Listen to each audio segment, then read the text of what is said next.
You ask Tiger to solve. This deals with linear equations with one unknown. The final result is c equals 2 over 5. Let's solve it step by step. Simplify the expression. Expand the parentheses.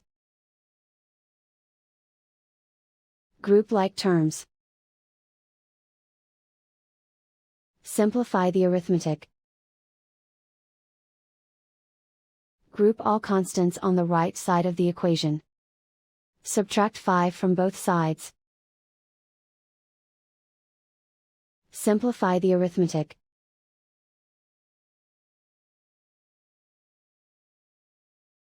Isolate the c.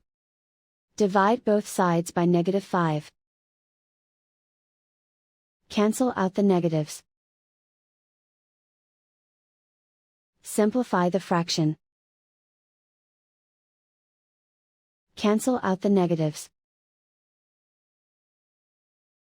And so the final result is c equals 2 over 5.